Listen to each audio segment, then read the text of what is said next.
अमर रहे। सबसे पहले तो हमारे बीच आज से 5 दिन पहले 24 तारीख को जब समाचार मिला, तब पहला समाचार जिला सैनिक कल्याण अधिकारी ने कहा कि रामस्वरूप कस्वा ने तो सुसाइड किया है। इससे बड़ा घिनौना कृत्य नहीं हो सकता। सेना की जानकारी के अंदर जब कोर्ट ऑफ इंक्वायरी के आदेश हो गए और कोर्ट ऑफ इंक्वायरी की रिपोर्ट आए बिना सुसाइड करार नहीं दे सकते। कोर्ट ऑफ इंक्वायरी की रिपोर्ट के बाद ही सेना का बुलेटिन जारी होता है। अभी तक 5 दिन से उस परिवार अपने आप को गवर्नमेंट महसूस करता है। आप तो मिलिट्री कैंपस के अंदर क्या घटना घटी क्या नहीं घटी वहां आम आदमी तो जा नहीं सकता, हमें क्या पता क्या हुआ। और पहला समाचार आपका आया था कि शहीद हो गया, और शहीद के दर्जे कोई नई बात नहीं है।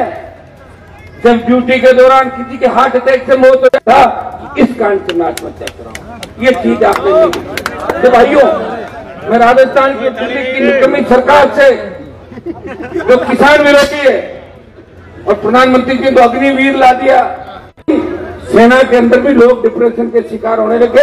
सेना की नौकरियां छोड़ डालने कोई भविष्य नहीं है, न कोई पेंशन है, न कोई शहीद का दर्जा है। तो फिर क्यों देश के लिए कोई लड़ेगा, बताओ मुझे। और आप जो मांग कर रहे हो वो 1000% जायज मांग है। हम शहीद का दर्जा ही तो का दर्जा कौन सा नहीं दर्जा, ये तो जब इतिहास उठा कर देखेंगे तो पता नहीं क्या लिख दिया और क्या नहीं लिख दिया। भाइयों, लोकतंत्र में 2 ही लोगों की चलती है, कलम की ताकत हो, अपने लोगों को भला कर दो, जनता की ताकत हो, सरकार को झुका दो। कलम की ताकत हमारे पास कर दिया था सिविल लाइन के अंदर जाने से पहले कि सिविल लाइन में कैमरा लेकर नहीं जा सकता। तो और इमरजेंसी क्या थी, अघोषित इमरजेंसी कि लोकतंत्र के अंदर अगर मीडिया नहीं पहुंचे, ऐसा कौन सा सर्च ऑपरेशन कर रहे हो आप सिविल लाइन के अंदर कि मीडिया नहीं जाएगी, ऐसी कौन सी मीटिंग चल रही है। हाँ, मिलिट्री के अंदर या कोई दूसरी बात हो, कोई गोपनीय चीज हो, उसमें तो आप कर दो, लेकिन बहुत सी जगह हम देखते हैं। इनकी भी हम इस बात का धन्यवाद देंगे। हो सकता है कि किसी अखबार के अंदर कोई बात नहीं छपी तो आज वो सही ढंग से करके छाप देंगे, ये भी अपने ही है। और अपने बिना इनको कौन पढ़ेगा और इनके बिना विरफल क्या पढ़ेंगे। ये आपका गुस्सा प्रधान जी का था, वो जायज था, क्योंकि जिनसे हम प्यार करते हैं, जो हमारी ताकत है लोकतंत्र में, जो चौथा स्तंभ है लोकतंत्र का, वही जनता की आवाज बनकर जनता के बीच आता है। अब तो हमें सोशल मीडिया मिल गया तो बहुत बड़ी ताकत है। अगर सोशल मीडिया नहीं होता तो नेता पहले की भांति विधानसभा और लोकसभा में 5-5 घंटे नींद निकाल देते, अंदर रिकॉर्डिंग नहीं होती थी मेरे भाई।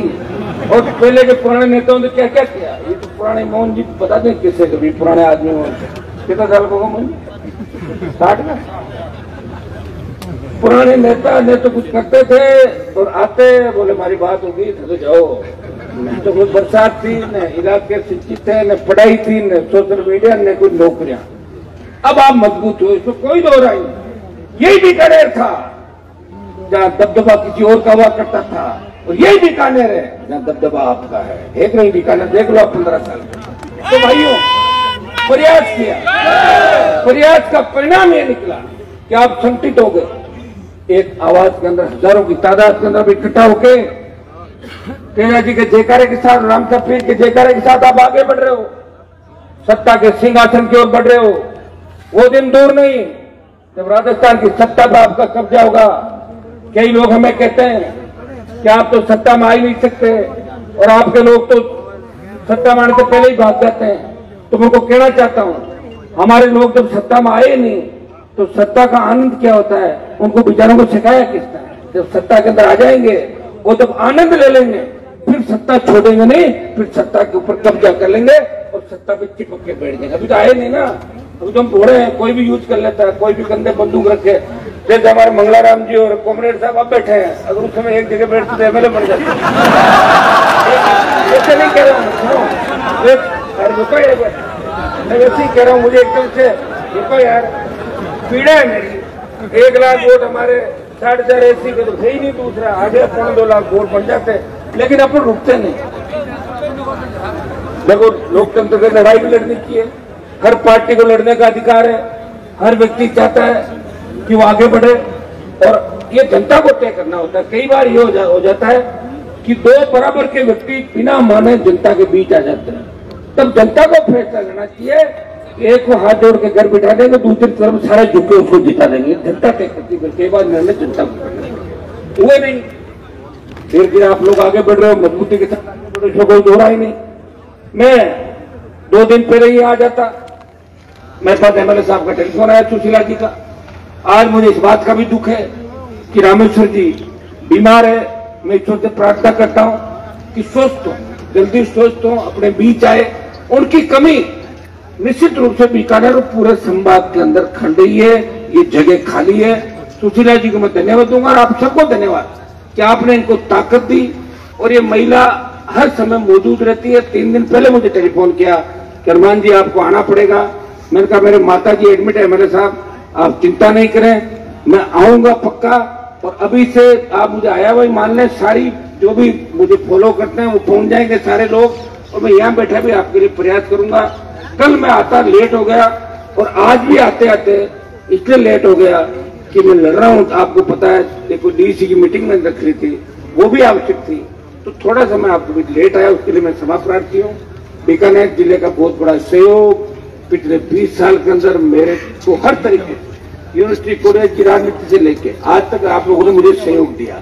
और मुझे याद है जब बीकानेर के अंदर रैली की थी, हुकार रैली, तब किसान कर्ज माफी, फ्री बिजली, टोल मुक्त राजस्थान, सशक्त लोकायुक्त की बात चली थी। उस वक्त बीकानेर की रैली के बाद जब सीकर की रैली हुई, डरी सरकार ने, वो जो भाजपा की सरकार थी, 5 हॉर्स पावर की बिजली फ्री करी थी और स्टेट हाईवे टोल मुक्त हुए थे। उस समय उन आंदोलनों की बदौलत जब राजस्थान के जवानों ने पुकार भरी, ललकार भरी, उसका परिणाम देखने को मिला। भाइयों आज बहुत बड़ी आवश्यकता देश में कर्ज माफी की, 16 लाख करोड़ का कर्जा है किसानों पर। कर्जे के बोझ पे तले दबावा किसान अपने बेटों को सेना पर लड़ने के लिए भेजता है। मैं डिफेंस कमेटी का मेंबर था, रक्षा समिति का।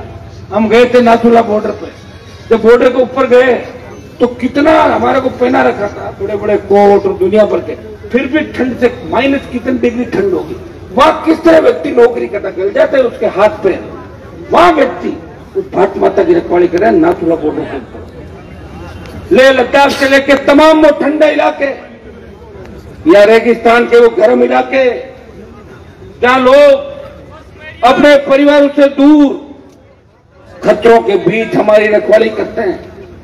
फौजी का जीवन बहुत अलग जीवन होता है।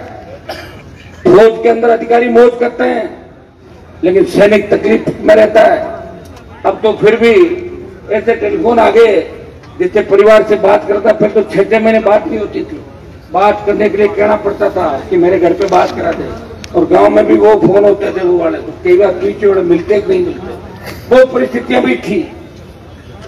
जो फौजी हमारे सेना के जवानों का जीवन है वो बहुत कठिन जीवन है। उस कठिन जीवन के अंदर सेना के सम्मान के अंदर आपने देखा होगा कि सेना के सम्मान के अंदर हमेशा हमारे सर झुक जाते हैं। सेना के सम्मान के अंदर इस देश का प्रत्येक व्यक्ति 62, 65, 71 कारगिल की लड़ाई को जब याद करता है, जब वो याद करता है देश के आंतरिक सुरक्षा के अंदर हमारी पैरामिलिट्री फोर्स किस तरह लड़ाई लड़ती है, किस तरह सीआरपीएफ, सीआईएसएफ, किस तरह हमारी बॉर्डर की बीएसएफ और दूसरी जो पैरामिलिट्री फोर्स लड़ाई करती है, तो निश्चित रूप से हमारे लोग उनको आइकन के रूप में देखते हैं।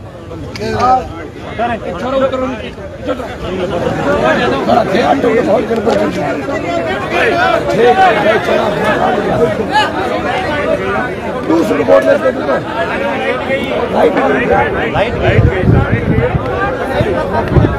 है गई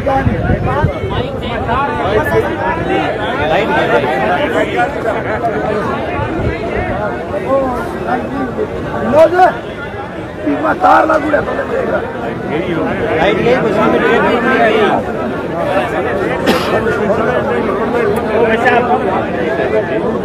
पकड़ा दे चालू मान ली थारी आईडी सही है आईडी सही कोनी घणी चालू कराना ज्यादा चालू आवाज ना बार हगना भाई लाइट गई भाई जी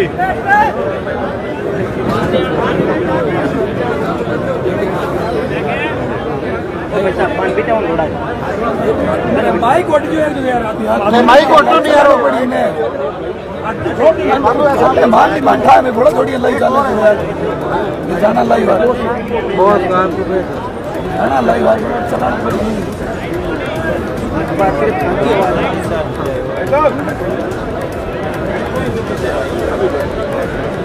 माइक करना ना ये खड़े आई क्या नहीं आई नहीं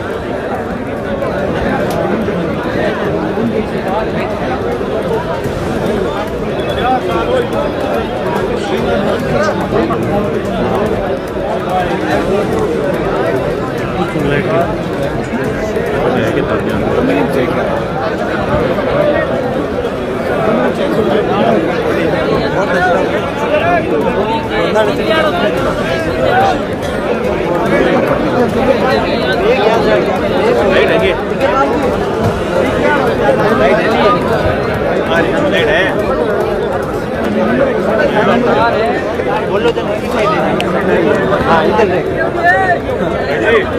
मैं दुकान में लाइट आवाज सुरेश पे लिया उतार के कोई सुनो मैं